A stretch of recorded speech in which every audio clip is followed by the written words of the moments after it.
I have a joke that's like, guy in Zimbabwe, I feel like $1 trillion million right now. And it's when he's feeling bad. I'm feeling like $1 trillion. Sorry to hear that.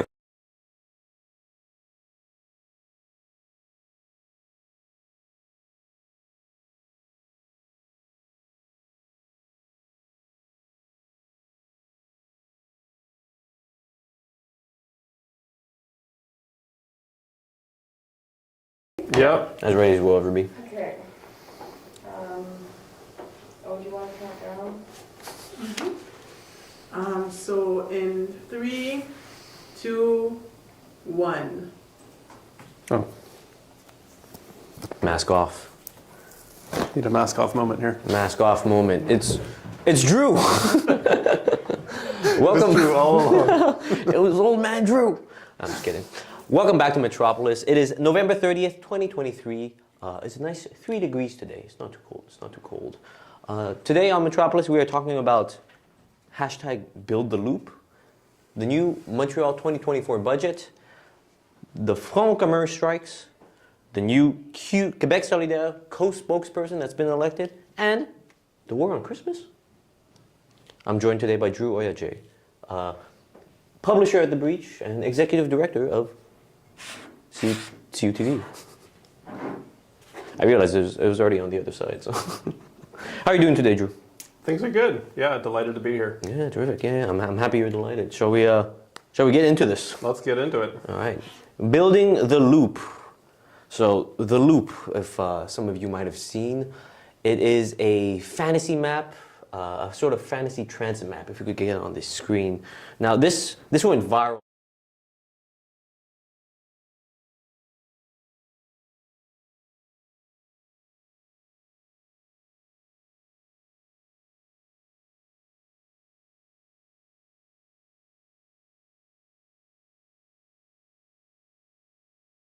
Essentially a sort of a loop system of cities, both Canadian and American, and it's essentially we're looking at a proposed sort of a transit map. It's called, the creator, Adam Suzanek, made this in 2019.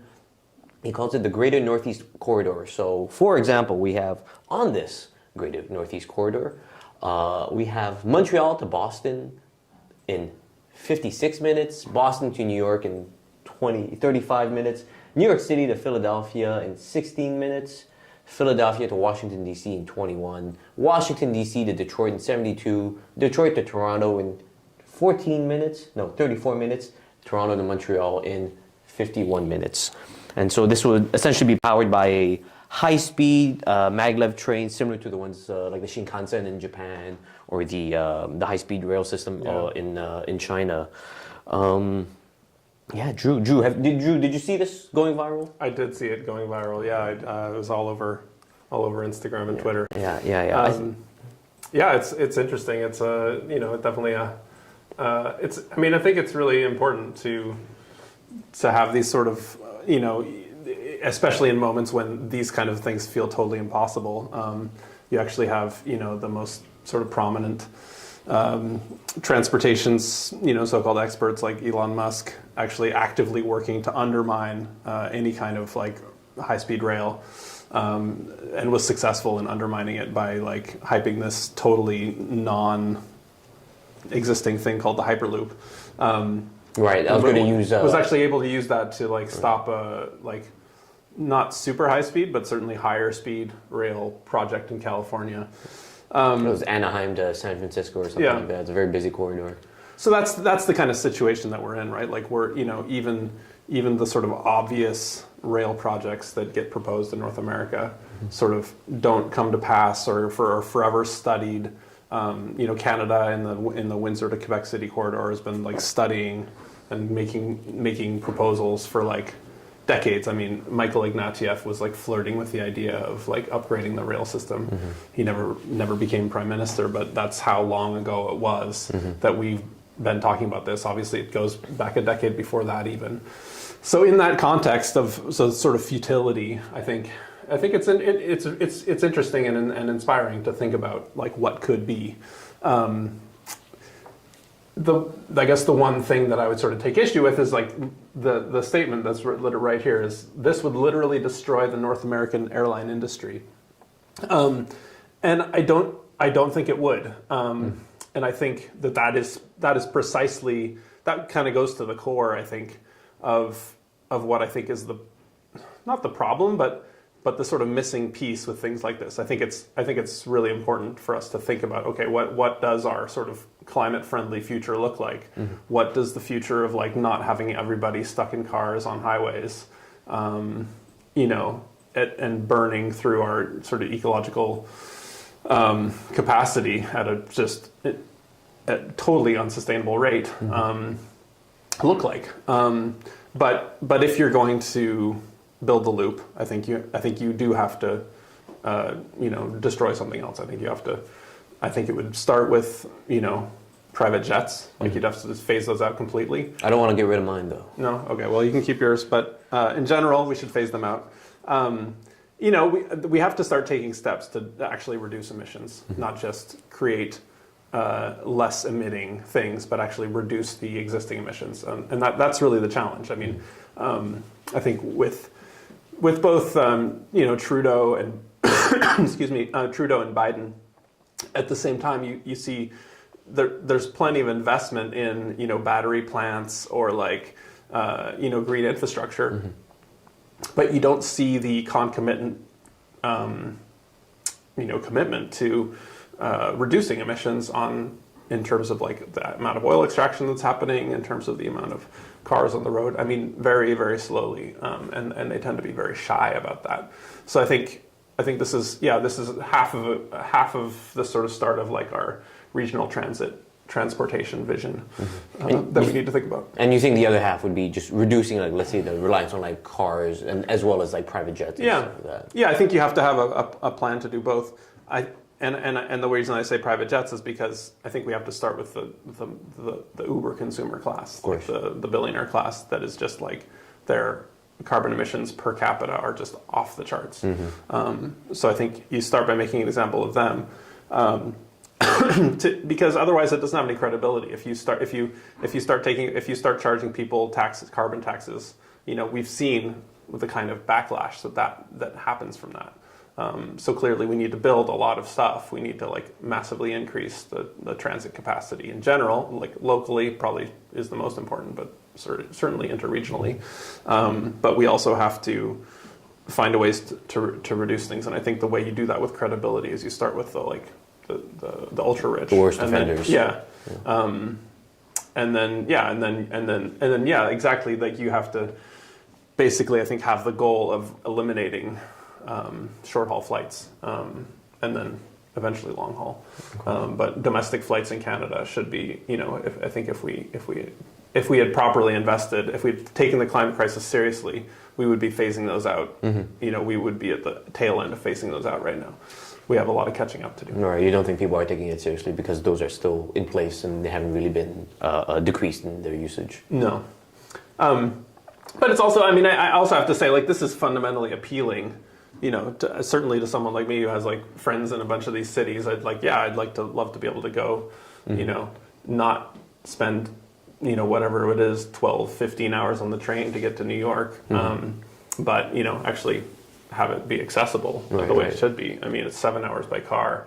But yeah, we're the richest civilization in human history. We should have something like this, but we don't. There's something about that I think is interesting, right? We have this idea of I feel like when people look at this, they're tapping into their like the current kind of like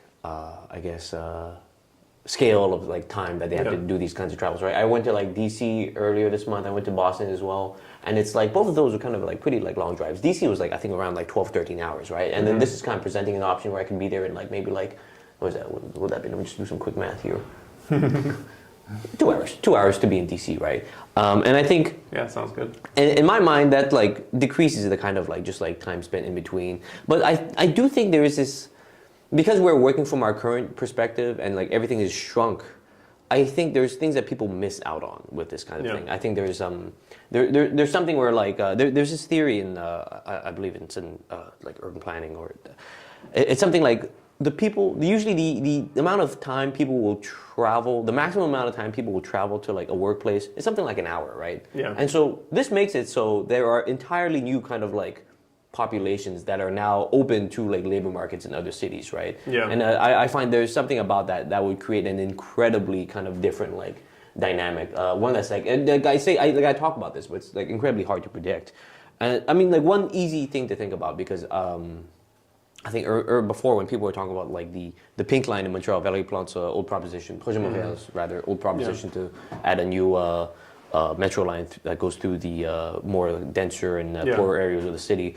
One concern that was brought up by Jason Prince was that without certain kind of protections of these neighborhoods, it kind of these like the metro stations, and in this case maybe like the new hubs for high-speed rail, sort of become like these center points for gentrification, right? So it's like if we had a version of this that didn't have whatever sort of like regulation, then suddenly you have like the class of people in each of these cities who have this kind of wealth to like move around, change around like that, they were going to be the ones who are kind of displacing people around these cities. And there's kind of like almost like I don't know if it's a super kind of like charged kind of gentrification, but like now we have to, you're not only competing with now it's like working class people aren't only competing with rich capital, like people of like capital in their cities, but now there's also this competition from other cities because of this kind of like, because of the kind of efficiency to that. And I'm kind of curious what other kind of like, I don't know, is there anything about this that you think people are a little too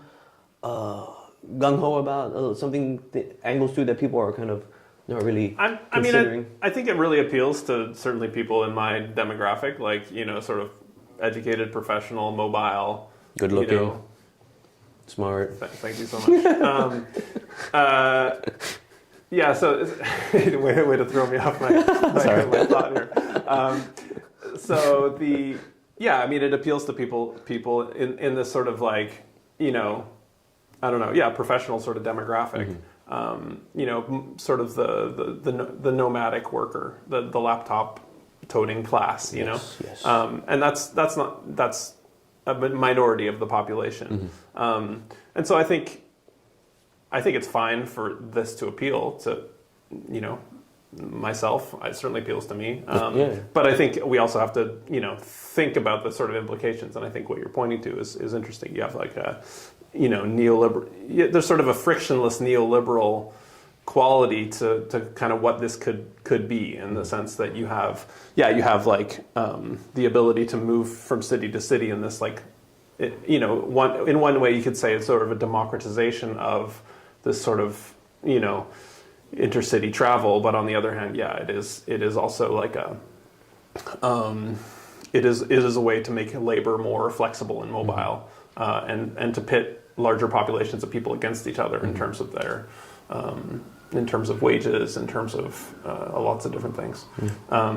So I think that's not to say you shouldn't do it, but it's like, okay, you need a bigger vision than just that. It's like, okay, like, you know, one aspect of that is, okay, how are you going to reduce emissions on the other end? Another aspect of that is like you said, how are you going to, you know, up the standard of living for everybody, and not create these sites of further stratification. Sort of, stratification, but also just like investment and exploitation. I mean, you know, international capital is very interested in buying up housing next to these sort of hubs, especially, you know, maybe not right next to it, but certainly, you know, a short cab ride from one of these hubs. I think it just ups the real estate value. And if you're in a speculation-based, profit-making-based housing market, then it just makes everything that we're already seeing worse, in terms of, you know, people buying up condos, people buying up second homes, using them as investment properties, rents going through the roof, people not being able to find places to live, and so on. So I think, you know, we have to take those things into account and make it part of a holistic vision. I think that's the challenge. Holistic is always a key word, yeah. And something this makes me think of as well is like, with the construction of kind of bigger like federal highways and autoroutes, right? You had these kinds of like towns that used to be sort of like the pit stops in between like whatever trajectories between like large cities. And because of these new kind of like very long highways that didn't really stop by these towns, you had these towns that sort of like petered off, right? Yeah. And it kind of, I mean, it's pure speculation. I mean, as is this map, but I'm kind of curious as to that effect on, let's say, like cities between Montreal and Toronto, cities between Montreal and Boston, right? That used to, at least on some level, thrive. I don't know about thrive, but at least survive off of this kind of interurban travel. I mean, there's another sort of interesting angle. I mean, you see people in Silicon Valley who have this sort of higher incomes, like commuting by plane, basically, you know, into these sort of like little regional airports, like, you know, and then going off to their whatever their hideaway is, you know, where they can have lots of land and, you know, privacy and whatever else. And so, yeah, you could see this. I mean, this could change things in, you know, in good and bad ways. I mean, you could see, you know, places like Kingston become like a bedroom community, you know, right. like potentially if you get to the point where it's cheap enough and accessible enough. And so, yeah, again, that becomes like an urban planning challenge for sure. Not to say that it's all bad, but does everybody in between Montreal and Toronto want to be like a bedroom community, or like it's going to change the economics? And I mean, you know, COVID I think already did in terms of like people's ability to work remotely. You know, those dynamics combined with the access to like cheap high speed rail, you know, would transform things, and not necessarily for the worse, but Transform things. but when you have a whole bunch of, you know, professionals moving into these like little rural communities that don't have the capacity to like handle that kind of infrastructure, you're going to have conflict, you're going to have problems, and if there's not like resources available to those municipalities to like deal with them, then you're gonna it's going to create more friction politically and more backlash. Fascinating. Yeah. No, just for the record, I do look forward to something like this. Yeah. But I find for myself there's always an attempt to try and like think about it in the most kind of sober fashion. You know, this is no. I mean, clearly this is a. I mean, on the basic level, it's just an obvious thing to do. It's just a completely obvious thing to do that we should have been doing. But I mean, and you can look at all the like ridiculous barriers that are in place to doing it, which are, you know, irrational and counter to us having a, you know, livable society. What would you say some of the barriers are? Because I know. Yeah. There's like this study done for HSR, the high-speed rail in England, and they found that like per kilometer it was like magnitudes much more expensive than a place like China, right? Right. In the Pearl River Delta, this like massive, like kind of like mega city.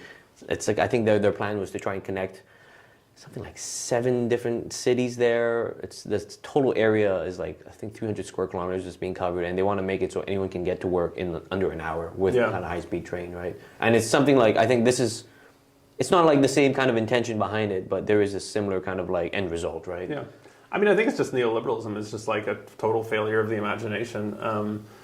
It has created like each politician is this sort of like fundraising brand that is trying to like get the most money from the existing corporate interests. And so, you know, and the ideology that sort of like, you know, is the sort of capstone on that material reality of being a politician in the US, certainly in Canada. I think it's more ideological, honestly. But the ideology is like the government can't do big things. The government can't provide services. You have to outsource everything. You have to privatize everything. And so when you want to do big things, you end up something like the REM, you know, where you put a ton of public money into something that is ultimately you know, a privately owned enterprise. Right. So for our listeners, the REM is the Réseau Express Metropolitain. It's kind of like this above ground. Say again? The one, the only. The one, the only. Yeah, not the band. What is it? It was funded mostly by, I believe, the Quebec Pension Fund, and there's a lot of kind of sketchy stuff with real estate developers who own properties near the proposed stops. Not the band, but if you learn the details of the REM, it will make you lose your religion. That's good. That's a good one. Right. What were we talking about just now? The losing my religion thing made me lose my train of thought. Right? Another one. Yeah. Yeah. Private capital. Anyways. Next topic. Next topic. The budget. the Montreal municipal budget for 2024. Close to $7 billion. I think Valérie Plante in a press scrum was saying it's a light 3.5% increase. Could we get the article up? All right, so here we are, article in CBC. The headline: taxes are about to jump. What's in Montreal's $7 billion budget, and how will it affect you? Tax increase for homeowners kept under inflation rate, but the hike will still be felt. This is by Anthony Nerestant, Sabrina Jonas at CBC News Montreal. I think there's the budget is huge, right? We're a big city, so it's like these budgets are like, I think these numbers are huge, right? We have $7 billion. I think if you look into it, it's like that. There's around $715 million alone on public transportation, $34 million of which is for paying for Opus cards for seniors with the new decision for people above 65 to go fare free. I think on other big numbers in it, we have $582 million over the next 10 years. Yes, so whenever they release these, they always make little adjustments to their like long-term forecast, so we see like a broader vision of what the city is planning. So $582 million over the next 10 years for affordable, social, and community housing. Most of that is apparently going to be used for buying land and property for those for that kind of housing. I was going to say $50 million a year. That's like 50 condos. Yeah, exactly. Right, basically. Yeah. Right. Which is kind of interesting. I think we should kind of get into that. I don't know if that's going to really like meet the demand. No, yeah. Because I guess So let's go into that, right? Because I find there is this thing that the city kind of has to like. It's this game that the city's playing. I feel like we talked about this before, right? Yeah. Where they're trying with the kind of pedestrianization, the beautification strategies. They're sort of trying to increase property values because that's something the city has like to rely on. Because there's not too much money coming from like Quebec or the federal government, and so the city has to rely on things like property taxes, almost solely property taxes, fares to a certain extent, but even then it's like negligible. So I find, in my view, when I kind of see this stuff, and when I hear people kind of complaining about maybe not complaining, but like when I see articles that kind of try to center this thing about tax hikes, and I think there's a Global News piece that was talking about, I think the average kind of tax hike would amount to something like $225 a year for any kind of property owners. When I hear this, to me this is Projet Montréal after so many years of pedestrianization, beautification of streets, kind of this kind of like trying to beautify the city essentially, right? Making it more like walkable, which is good and all and fine. But now I feel like they're like, okay, we did the thing, we kind of raised property values for you guys a little bit, time to like pay up. No? Yeah, I mean, I think there's something to that. If you look at where the cost increases are coming, like they're talking about snow removal, like doubling in cost, and I don't know, that certainly isn't only attributable to fuel costs. There's something else happening there. Maybe there's a labor shortage. Maybe the people doing it are squeezing the market. I'm not sure. But in any case, there are objectively larger costs, and it is a growing city. They are adding a number of new positions in like bureau offices. They are also adding a large number of police officers, which I think we'll probably talk about in a future episode. Oh, yes. But there's a big there's a big emphasis on adding police officers. I think the basic thing is like, if you raise taxes in an undifferentiated way in these various neighborhoods, like you're going to, it's regressive, right? Like you're going to, like landlords are just going to immediately pass that on to their tenants and rent, and probably add a little padding on for themselves. You're going to have, homeowners who are, not always doing great, especially if they've really scraped together like one of these giant down payments for these inflated housing prices recently. I mean, obviously, if you're bought a house in the 70s or 80s, you're fine.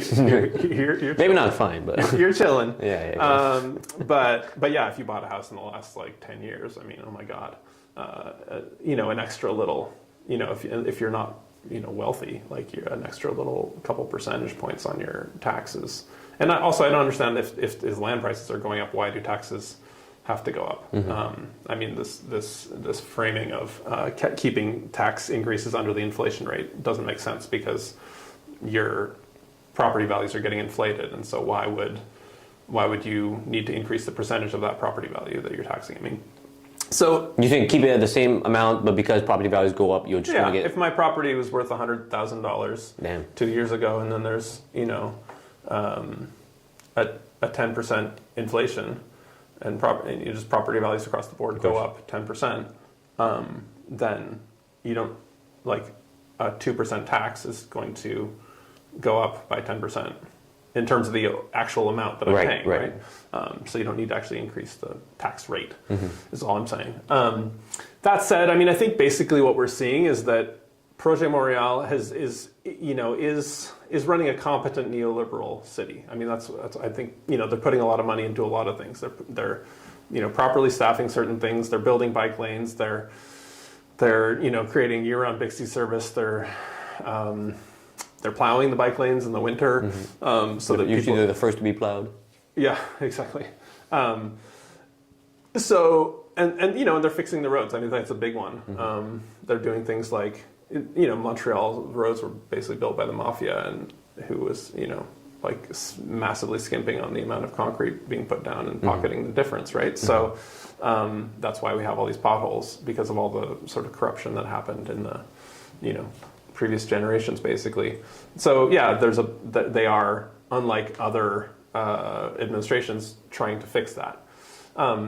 So again, a competent neoliberal administration, and what I'm saying, what makes them neoliberal, and they're also increasing the amount of buses and so on. Certainly not at the rate that we need to, but they are increasing it every year, which is good. But anyway, so I guess the way I would look at it is like, if you're going to tax everybody equally, that's a regressive tax, especially if you haven't done the obvious things like they could index parking fines to income. They could bring in a mansion tax. They could tax the increase of property values that would actually keep housing prices relatively at least stabilized. Right, puts a little ceiling on them a little bit. Yeah, exactly. As opposed to using them as a speculative asset, like if you are a a real estate investment trust or a Saudi prince, and you want to buy some condos in downtown Montreal. Yeah, just imagine. Yeah, I'm a Saudi prince. Ooh, St. Catherine, you say? I'm more interested in what it would be, what your experience would be like as a real estate investment trust. I think visualizing that would be a more challenging thing. But yeah, if you're buying an extra condo and the price is going up by like a larger percentage than the condo fees, then that's and you're basically making money and parking your money, and it's increasing in value.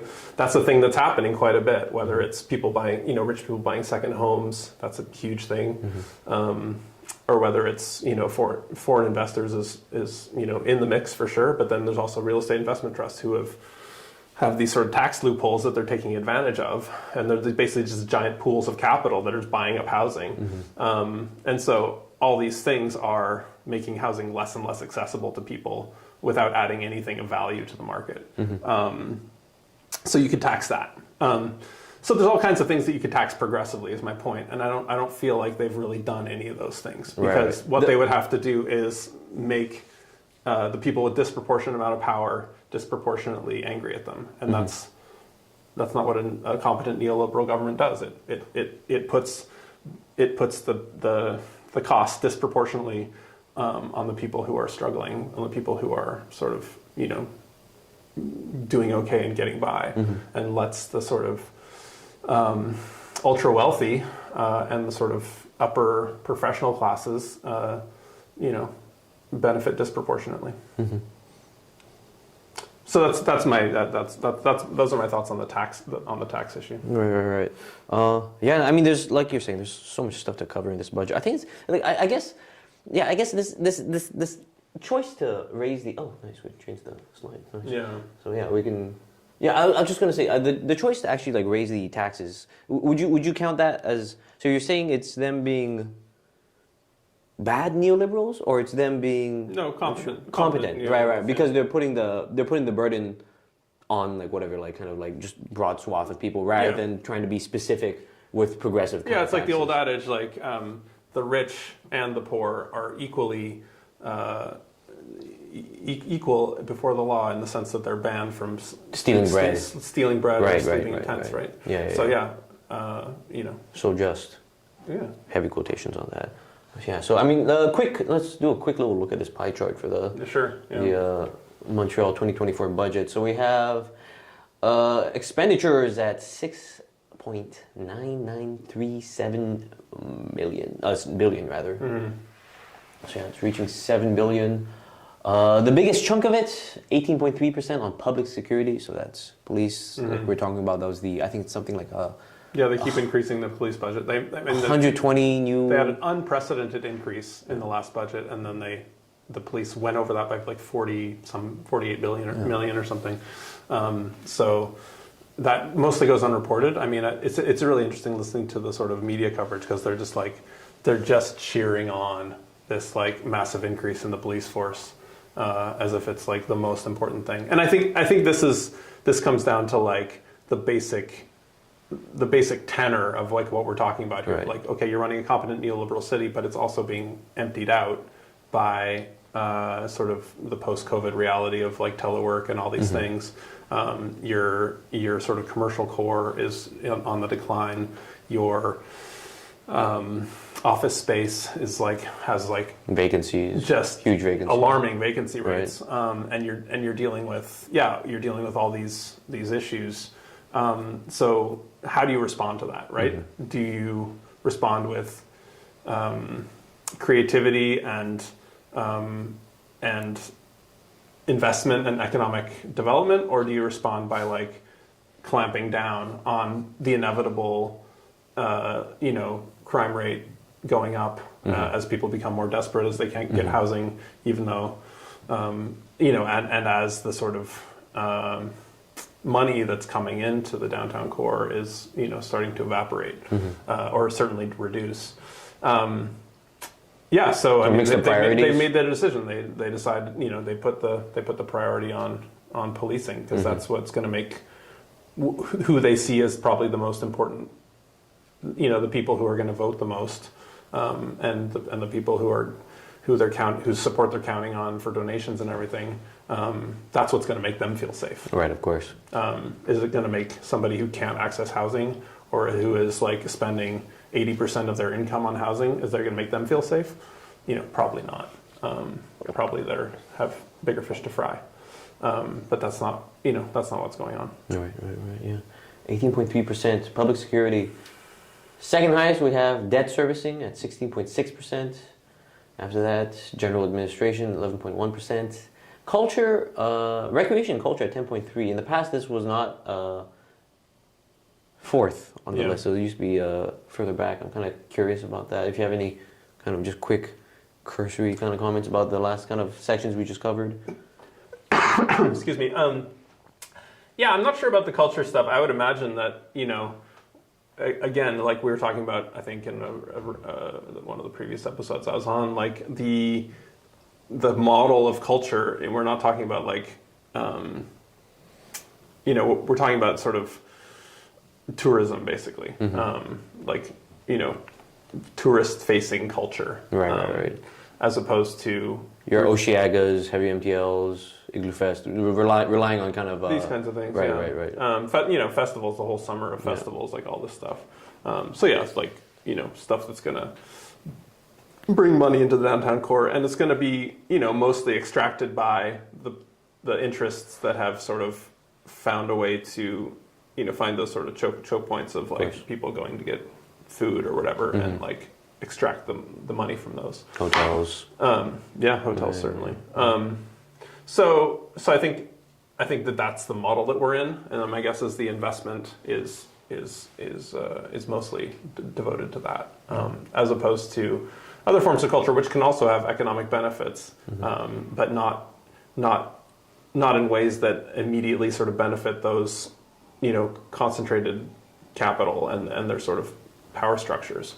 It's not that you can't invest in culture, in a way that's going to create economic benefits that spread more broadly, whether it's investing in rehearsal spaces or artistic spaces or anything like that, or even artists themselves, or affordable housing for artists. Like all those things create a more artistically vital Instead, city. Most likely for this kind of top down for like these big players. Exactly. Right. So it's like, question mark, question mark, question mark. Like somehow these people are becoming artists, and then we extract the value from, we skim off the top and leave them with like just enough to live, maybe this like small class of professional artists, as opposed to creating a city that is friendly to artistic creation and real creativity At every level. Yeah. Which is obviously going to have a bigger long-term result, but is also harder to get political support from because artists they're not signing up new members to Projet Montreal or giving multi-$1,000 donations. They're gallivanting around. They're making art. Yeah. They're whatever whatever artists do. Yeah. Who knows? After that, we have 10.2% public transportation. Yeah. So the public transportation is interesting. You were talking about how they're spending however many tens of millions. Was it 38 million? It was that 10.2% is 715 million on public transportation. 34. It's a large increase from the previous budget. 34 million of that is to buy Opus cards. To buy Opus cards for seniors because this was a campaign promise back in 2021 to make the use of public transportation free for people above 65. So your thoughts on that?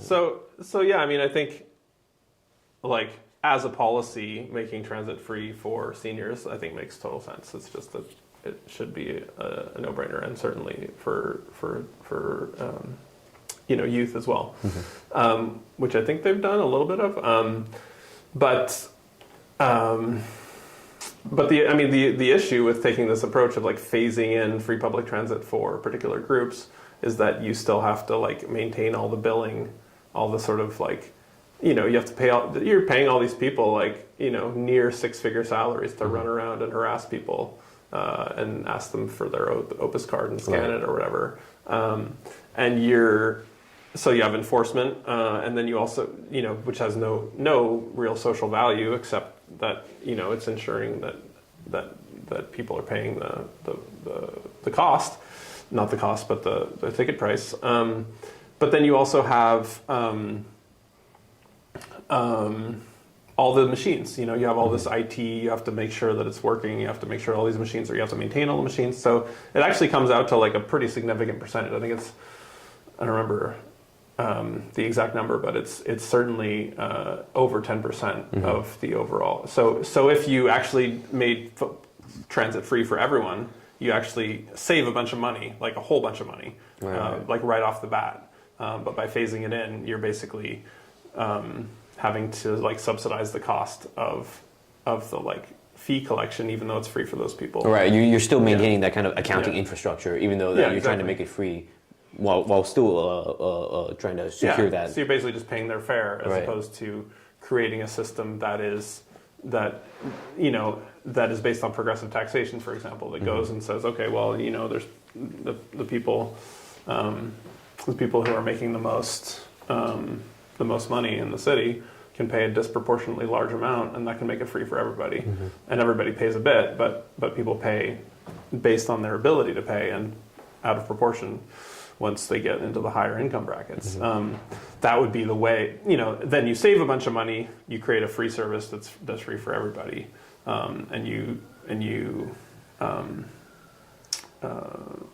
create the inspiration for people to ride transit more. Of course, that has to be obvious. So this becomes sort of fantasy because it's something that we have to push for, not just at the municipal level, because municipal government can't implement that alone. Of course. Yeah. But if the feds came in and wanted to make it happen, they have the financial means it would to not be a support problem. that. They could do it instantly, but and they should be. They should be putting $1 billion a year into Montreal, like upgrading a city like Montreal's transit infrastructure. Certainly, and if you're committed to climate, but also just like quality of life, also all kinds of things. Like we should just be making it making it possible to get on a not very crowded bus and go wherever you want to go at any time of day. That should be the goal. And so far it's not. It's mainly to get workers downtown, which is what the billions invested in the REM are based on, which is of course not nearly as relevant as it used to be. But then also to get workers who can't afford to live downtown, from wherever they're coming from the suburbs out into the downtown core, so they can provide all these services for all these people who are working there. So that's really the model that we're looking at for transit. Whereas we could, if we were able to get the sort of political will and resources happening at the federal level, and there's no reason a big city couldn't throw its weight around that way. But for a big city being the municipal players trying to advocate for that, or well, I mean, just the electors, Right, okay. If we stop, if the entire Western Montreal stopped voting in lockstep for the Liberal Party, it's a tall order. some interesting things could happen, right? But that's not what's happening at the moment. But or if they just put pressure on their elected representatives, those aren't the priorities that are being put forward by the people who have the time and energy and vision to approach their elected representatives and make demands. So it's not on the priority list. So, not shockingly. It's interesting seeing this kind of. It's definitely an attempt by Projet Montréal, right, to start to appease some of the people who have been kind of trying to go for this kind of free public transportation, right? But instead of a full public transportation, they're going wave to the camera, this guy. But instead of going for that, they go for this kind of piecemeal kind of okay, we can't do that, but we'll give you a bit. Yeah. And it's it's almost what I guess in their mindset, it's there's some kind of compromise, but it's actually the end result is almost worse because of it's still you're saying, it still maintains that kind of accounting infrastructure. They still have to subsidize it. They're still paying for it. And they're also cutting it. I mean, honestly, they're right. This is coming at the expense of the overall network. They're talking about closing metros earlier at 11 p.m., which is this is Montreal. Come on. Yeah. I mean, maybe it's a different city. I remember it. But let's look out the window. But no, I mean, the idea that you would close the metro at 11 is just offensive in a city that of the with the sort of I don't know, reputation. We're talking about art. I mean, if you're going to a show and you have to check out, you have to leave the bar at 11, right? To get home. That's absurd. Right, or even earlier, right? If the metro's ending at I guess you'd have to leave at 10:30. But then if the nightlife still, what kind of nightlife are you gonna have? If the nightlife still continues, then it's how are people gonna get home? It's gonna be they're still gonna need to get home. People will still be on. It's gonna be relying on cars, right? Yeah, cars, Uber, buses, right, waiting. You're gonna be waiting in the cold, for half an hour for a bus, to get home. I mean, these are not the sort of. This is not dignifying. Again, what is one of the richest societies in the history of human civilization. We have right now we're at 40 minutes. We gotta blaze through. Oh yeah, we went hard. Yeah, we really did. We really did. Let's all right, going. Speed round. So up next we go a bit over it. Up next we are talking about the Front Commun strike. Yeah. So the Front Commun is what I'm reading is the largest strike in Canadian in the history of the Canadian state. This is by John Clark, former OCAP organizers in Toronto. The Front Commun is essentially, this is a name that calls back to a strike in 1972 between, it was a big public sector strike that lasted, I believe, for 10 days. It involved 210,000 workers back then, teachers, healthcare workers. This time, they were calling that because right now I think when the strike began on November 23rd or the week of November 23rd, it was 566,000 people. Yeah. And they're saying, I think just yesterday, I believe, they announced the intention to extend the strike for another 7 days for 420,000 workers. They're saying this is this 10-day strike so far is the longest public sector strike in the last 50 years. And also just to say who's taking part of this strike, the Front Commun is the CSN, the CSQ, APTS, and the FTQ. So like all these like big players for like unions in Quebec, and we have them out on the street. I'm sure if people are in Montreal, you're walking around, you'll see them with the flags outside. Public, like provincial buildings. It is your civic obligation to honk. It is such a joy for me to honk. For me, that's like when I'm thinking about like effort to like just how good I feel great. I feel like just driving by, I'm like, just like really laying on the horn, you know. They get amped up. Yeah, sometimes it's like two people, and I see like they're just whatever on like a break from, and I'm still honking, you know. Yeah. They gotta know. But I'm not the only one honking either. And as a pedestrian, you can clap and give them the fist. And This is true. Yeah. You and give them a smile, little, you know. woo. You know? Exactly. Speaking about honking and the support, huge public support for this. Yeah. You know, and I think Shocking in a good way. yeah. Because sometimes, like, I think, this is like, sometimes unions are concerned about like a certain disrupting whatever kind of like public life or disrupting kind of services, right? Because of like this idea of whatever might be a inconvenience. Sure. Citizen who is now not getting their services. But I think there's a Léger poll that came out that showed there's something like 71% of Quebecers polled were either were in support or in strong support of this strike, right? And I think it really shows, to me anyways, just the kind of level of support and sympathy people have with these kinds of workers. Yeah, I'm kind of curious as to other thoughts you have about this historic strike we're seeing. Yeah, I mean, obviously it shouldn't be necessary, but of course it is. Right. I mean, you have it really, I think, highlights the sort of deep contradictions of Quebec, Quebec politics. On the one hand, you have this just unprecedented level of support for effectively like deeply right-wing sort of paternalistic government, in François Legault in the last election, which was not that long ago. And then you have, that's on the one hand, and I think that matches up with the sort of like, debased political imagination, a sort of a middle class aspiration, where you have, your people see the $500 check that he's dangling in front of him. They're like, cool, that sounds good to me. I forgot about that. Yeah, you don't have it framed on your wall. No, I spent that real quick. Yeah.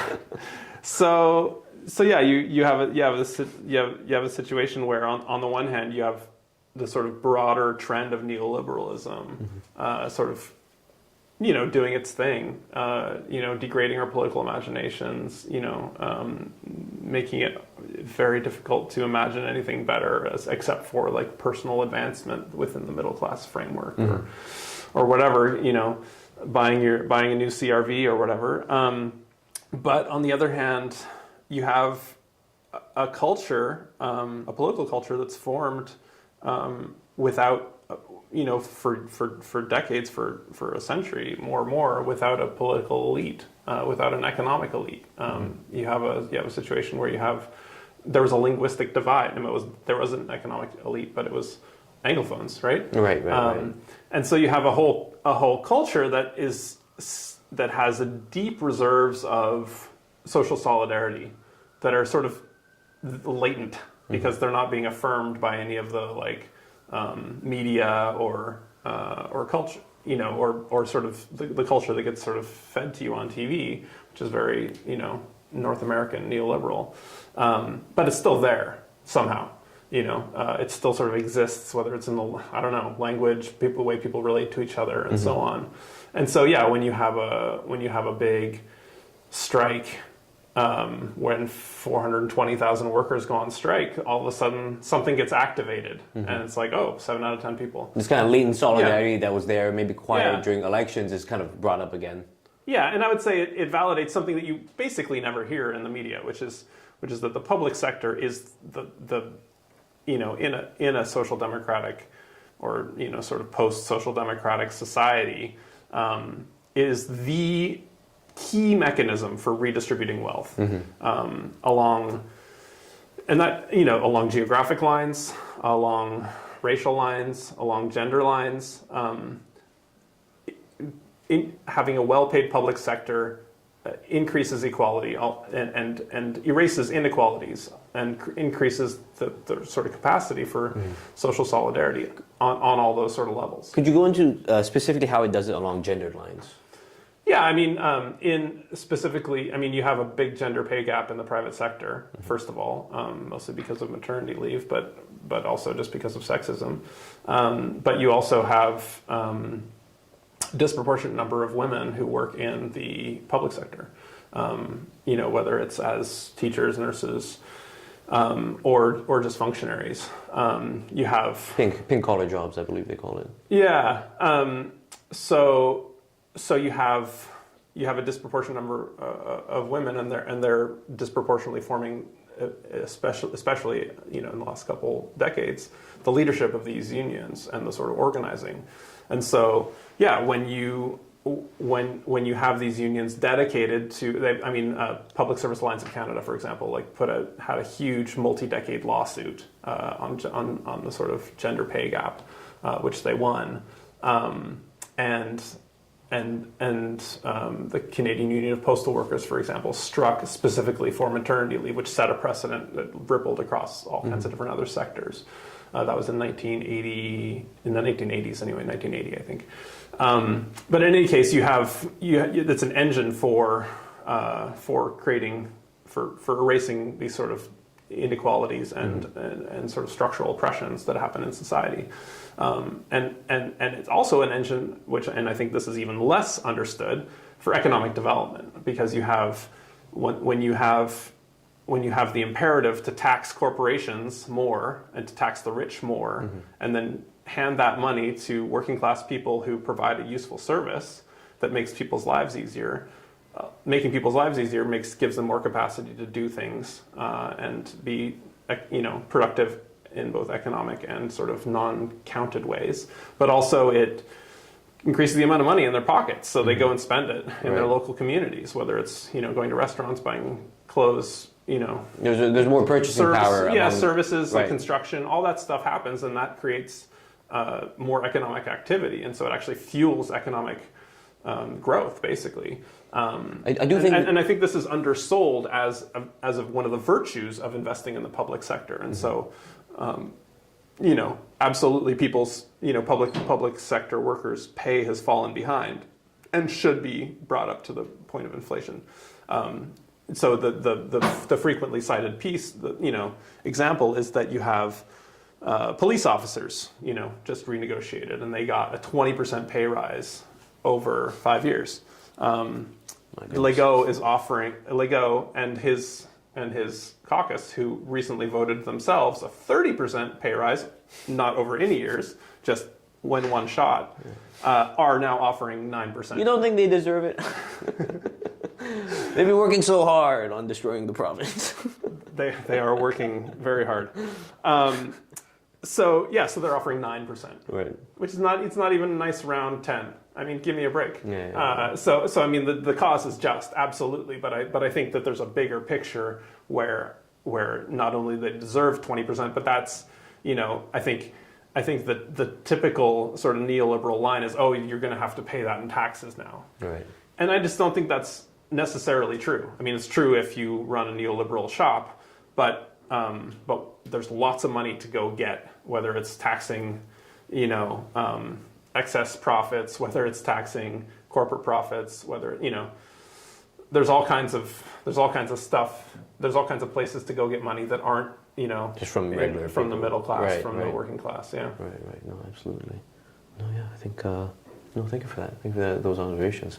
No, it's interesting to see how this is going to develop. And it's important to note that this is not even the big kahuna yet of the. No, of the yeah, strike. we're still ramping up. Yeah. Yeah, because usually the unlimited strike, where they're just striking for an unlimited amount of days until they get negotiation demands met, that has not even happened yet. So these are all kind of like warning strikes that they do before leading up to that, and it seems like there is still strong support. It seems like morale is still high. So Yeah. I personally am expecting it to go into unlimited strikes into the holiday season, and Yeah. should be interesting. If you see them out there, go bring them some coffee, start honking, give them a little woo. You know, yeah. Shout out to people striking right now. Solidarity. Solidarity for.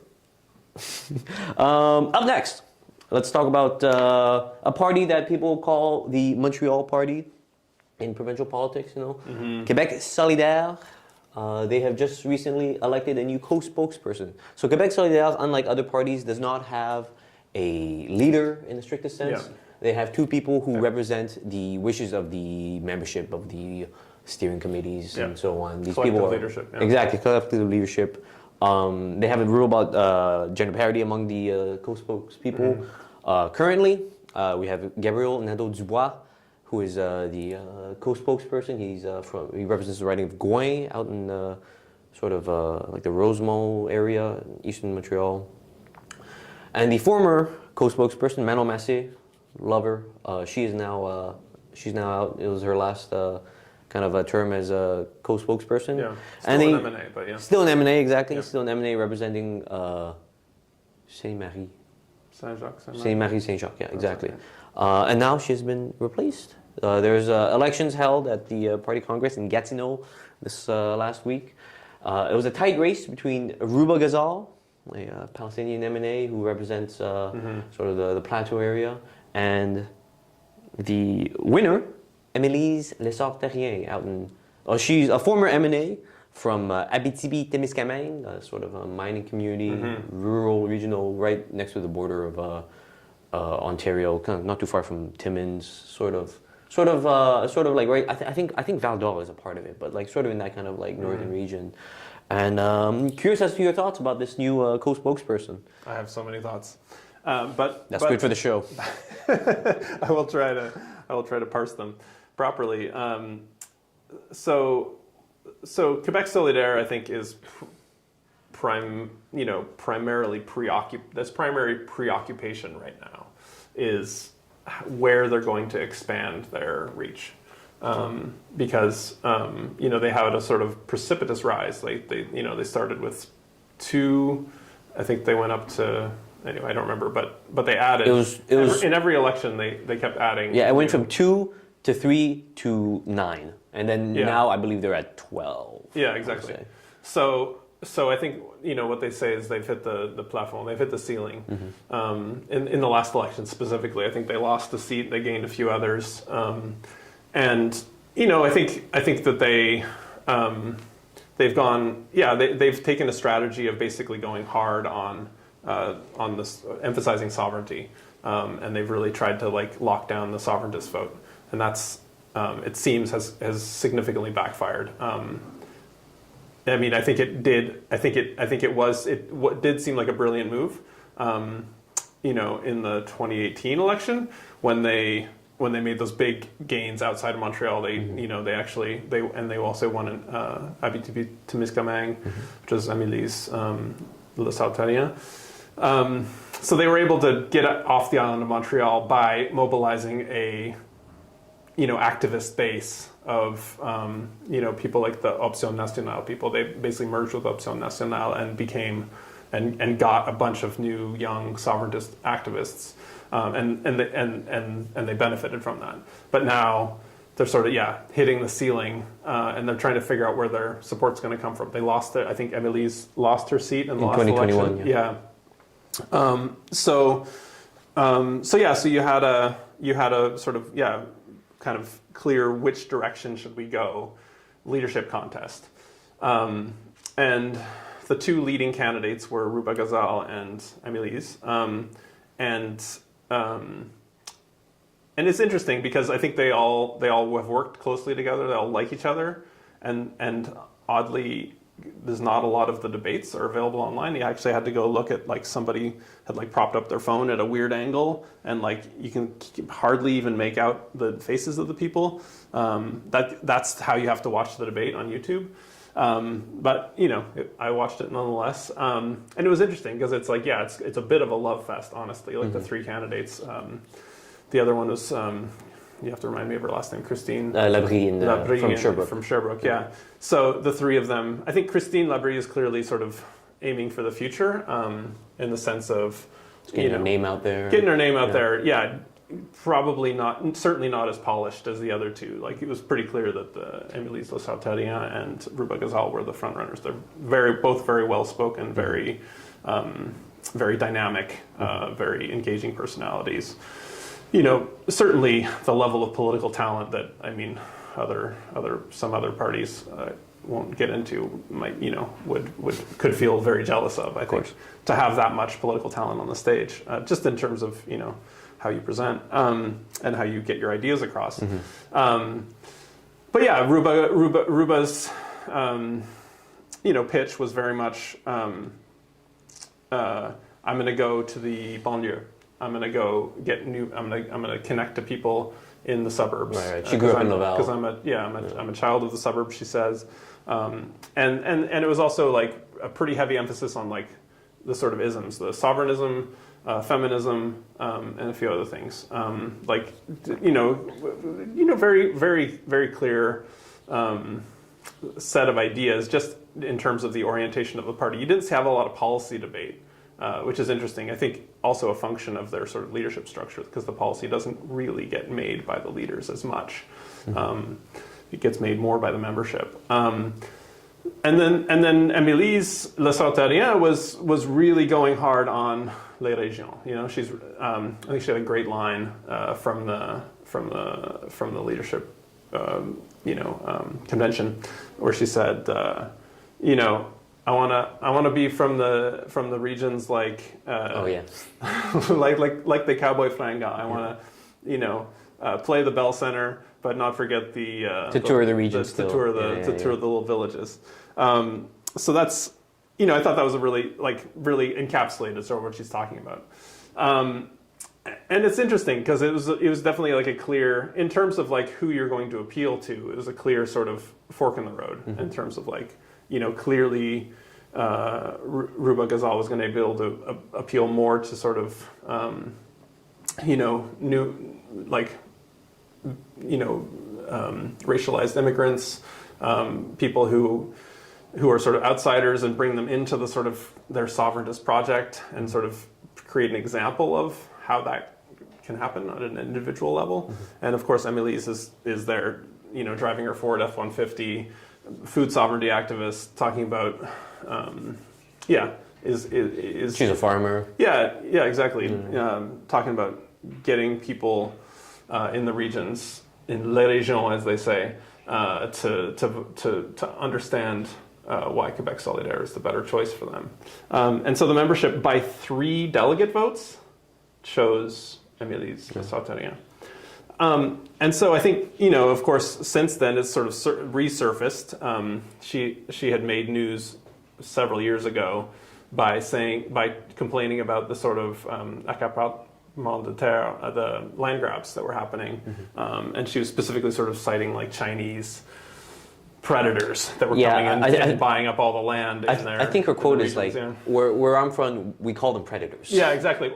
Entre nous, so amongst ourselves, that gives it the sort of conspiratorial vibe. I think she's since sort of recanted, certainly apologized, and I think had just tried to put the emphasis back on the sort of collect. I don't think she quite gets it, honestly, but she has put the emphasis back on more on the sort of collective structures as opposed to individuals. But this caused quite a stir at the time. Like there were some 300 people from the Chinese community in Montreal actually marched on Québec Solidaire's offices, to denounce this shall we say very unfortunate turn of phrase. That obviously plays into a whole history of racism against. Xenophobia in Canada. Yeah, right. And also plays into the elite, the xenophobia among the elite. Of course. So you have the sort of history of sort of racism at the working class level, but then you also have the current like sort of xenophobia among our ruling class, where they're freaking out about China in all these different ways. They're throwing these absolute fit about the Michaels and all this stuff. there's there's all these ways in which it sort of taps into the worst Of course, yeah. of Canadian society. So I just thought it was interesting, sort of indicative. I mean, I think that she's probably learned something from that. Maybe not enough to be fully attuned, but yeah, I mean, and I think it comes back to like the basic demographic realities of Quebec. Like in the rest of Canada, you have 25% or more, people who are sort of what they call visible minorities, like racialized people, making up the population and throwing their weight around, increasing them politically, making their presence felt. Whereas in Quebec, I think it's like well under 10%, and so it's just not as much. It just doesn't factor in to the sort of pressure isn't there to make the political class in general, which isn't to excuse any individual, but I think that's why you have this. I think Québec Solidaire does make a lot of effort to try to like sensibilize, I guess, or educate their membership and create these sort of discussions and dialogues and so on. But it just hasn't. The basic political culture hasn't sort of gotten there To that point. So to the point of just respecting people and understanding where they're coming from and understanding the history and how they might and how a phrase like that might not just offend but hurt people. Of course. So.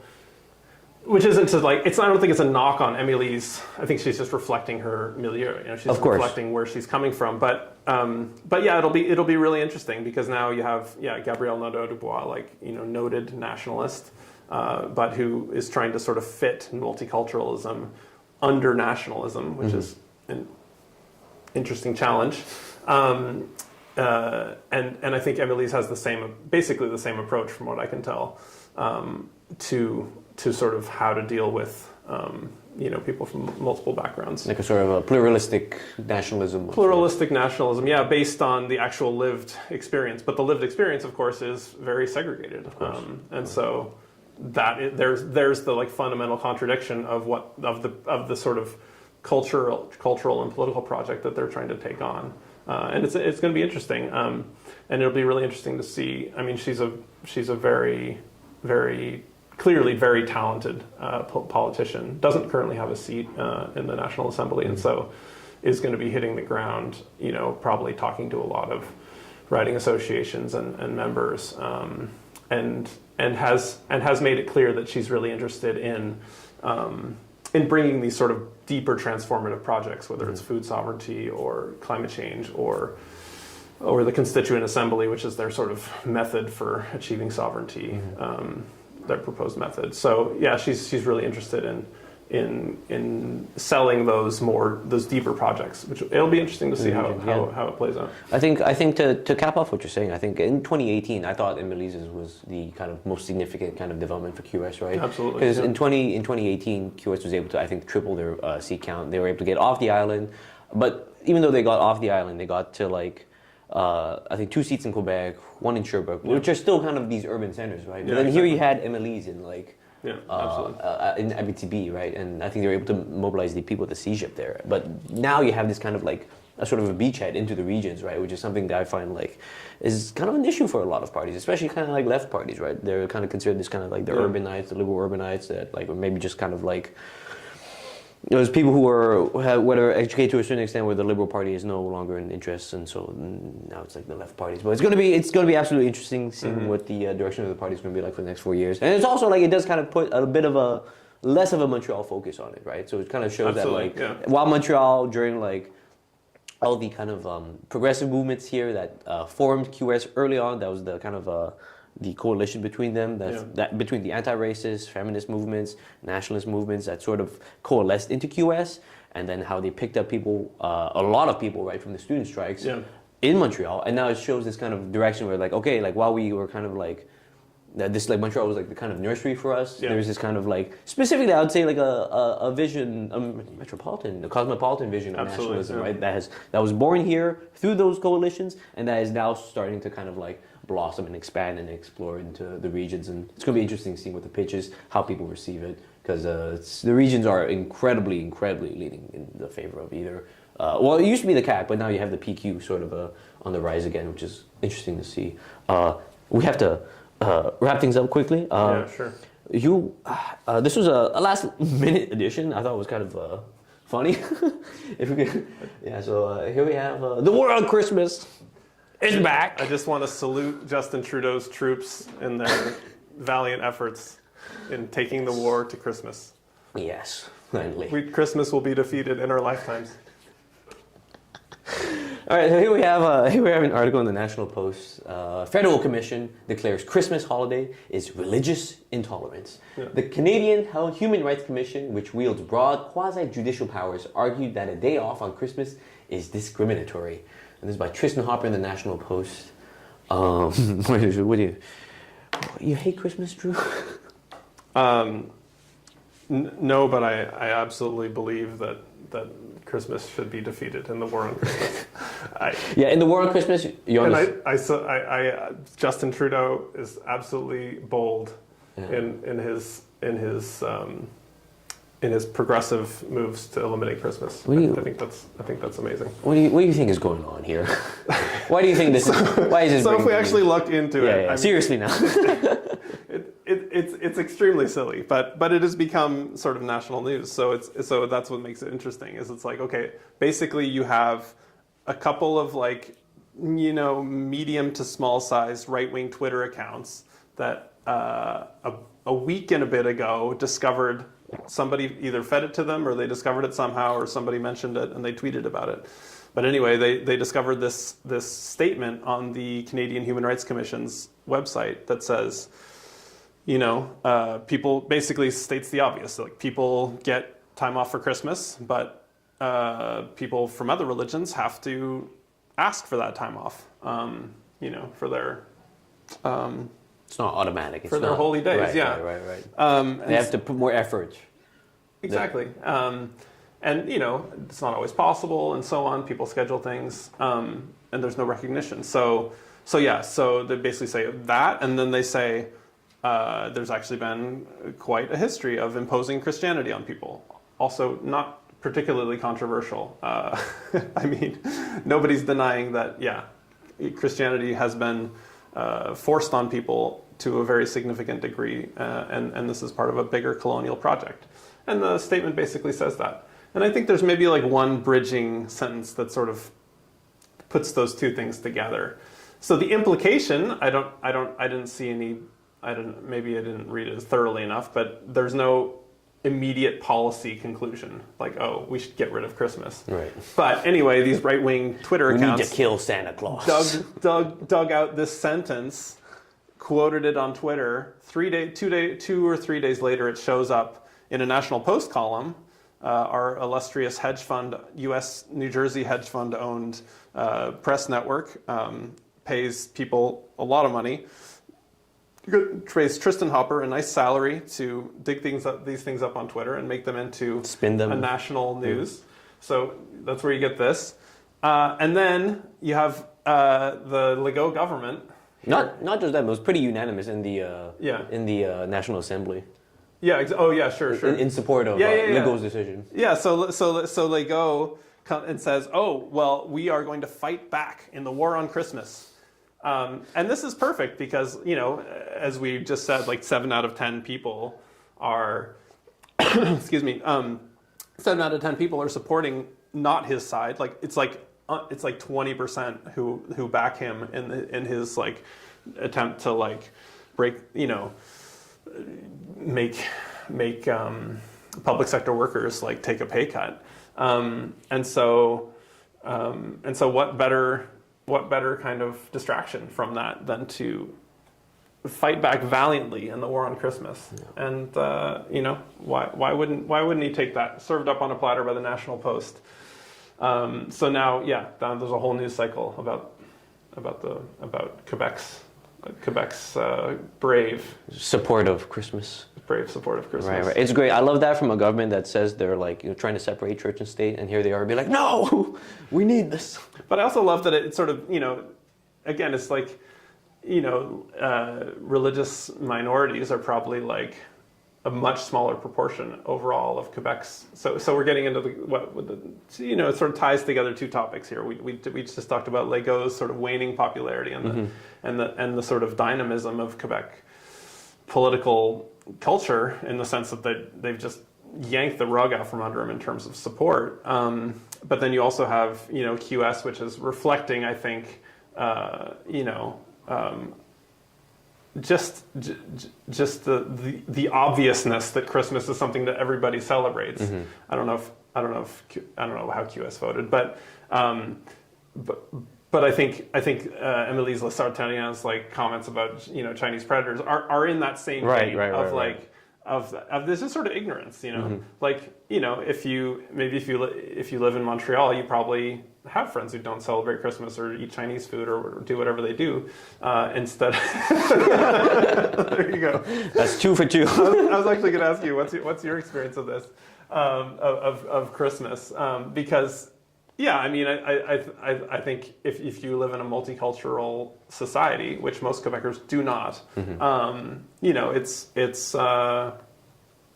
it's obvious that Christmas is this kind of weird, like, okay, it's a stat holiday, but it's also a commercial holiday, but it's also this, baby Jesus, and everyone else is, and everyone who's not steeped in that is kind of like, okay, I don't know. You tell me, how do you relate to Christmas? So listen, growing up,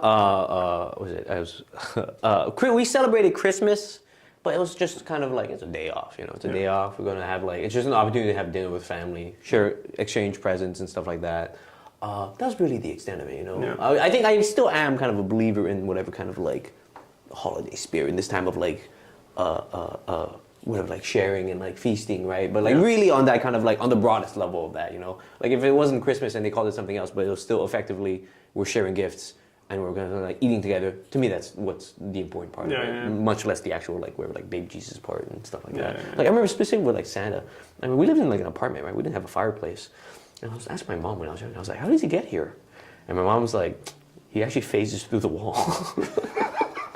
And I was like, yeah, okay, yeah. So, I mean, I guess... So much for the chimney. Yeah. So there's always like parts of Christmas that didn't quite fit well into my life. But in the war on Christmas, I am joining the side of Christmas. Oh, wow. Okay. I am a believer of, maybe not the Legault's vision of it, but I do believe in the kind of like the spirit of the holidays. As the holiday season approaches, we'll have to have some more in-depth debates. Yeah, absolutely. Pro and con Christmas. Absolutely. I think it's going to be it for this episode, Drew. Thank you very much for coming on. Yeah, thank you. Thank you everyone for listening, for sticking through. Thank you to the crew as well. If you want to listen to more Metropolis, you can click those links in the bio. Thank you very much, and see you next time.